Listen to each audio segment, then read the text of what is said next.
Avant la lumière, il y a eu le chaos. Avant la paix, il y a eu des tempêtes. J'ai longtemps tenu, en pensant que c'était normal, que c'était la vie. Jusqu'au jour où mon corps, mon mental et mes émotions ont dit stop. Ce jour-là, j'ai compris que c'était plus de la fatigue ou que ça allait passer comme ça avec le temps, j'étais en train de tomber dans le vide. Et c'est là que tout a commencé. Dark Blue B, c'est pas une histoire triste. C'est pas que mon histoire, c'est l'histoire de beaucoup de personnes. C'est juste l'origine du vrai, mon point de rupture. C'était pas un drame, c'était pas un accident, c'était pas du hasard. C'était juste un trop-plein silencieux, invisible, imperceptible. Pourtant, il était là, en moi, et autour de moi. Je ne l'entendais pas, mais il pesait lourd. Comme un brouillard qui s'installe sans prévenir.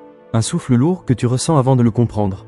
J'allais, je faisais, je souriais, je tenais, je comprenais pas, je comprenais rien mais j'arrêtais pas de me dire Blue B accroche-toi et à l'intérieur, quelque chose se serrait un peu plus chaque jour. Ce trop-plein, je l'ai porté longtemps.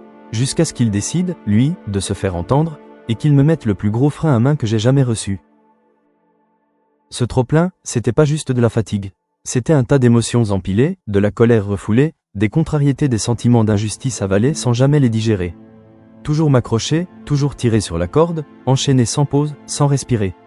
Parce que je viens pas d'un milieu où t'as le luxe de t'arrêter. Faut avancer, coûte que coûte. Le rythme, il est violent, faut du cardio pour tenir, pour s'en sortir. Alors j'ai foncé, parce qu'il fallait atteindre mes objectifs. Parce qu'il fallait pas que je me laisse perturber, ni par les autres, ni par moi-même. Et puis un jour, il y a eu un grand stop. Pas celui que tu décides, celui que ton corps t'impose. J'ai implosé de l'intérieur, ma boussole s'est déréglée, je savais plus où était le nord, où était le sud. Mon système nerveux était saturé, épuisé d'avoir trop encaissé sans pause. Il est passé en mode survie, figé, bloqué, comme si tout en moi était vidé, vidé de carburant, vidé d'énergie de vie, et que tout ça c'était la réponse normale de mon corps, celui que j'ai poussé à bout et qui était terrorisé, car j'étais devenu ma propre menace.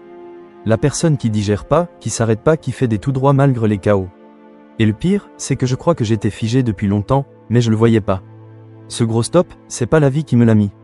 C'est mon corps, et il l'a fait fort, parce qu'il savait que sans ça, j'aurais jamais ralenti. Ça a commencé doucement, par de l'angoisse. Des oppressions dans la poitrine, des douleurs dans le corps, pas celles que tu inventes, celles que tu ressens vraiment, sans savoir d'où elles viennent.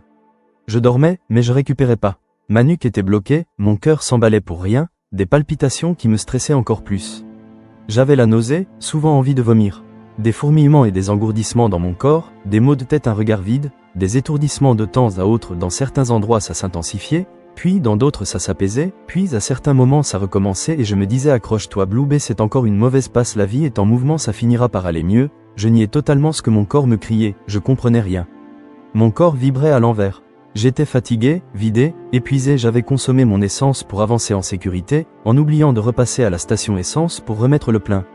Malgré ça, je continuais, parce qu'on m'avait appris à serrer les dents, à dire que la vie c'était pas facile et que c'était comme ça et personne ne m'a parlé de ces signaux. J'avais des forts symptômes, et je me sentais seule incomprise, on me disait c'est rien, ça va passer. Puis l'angoisse s'est rapidement transformée en panique.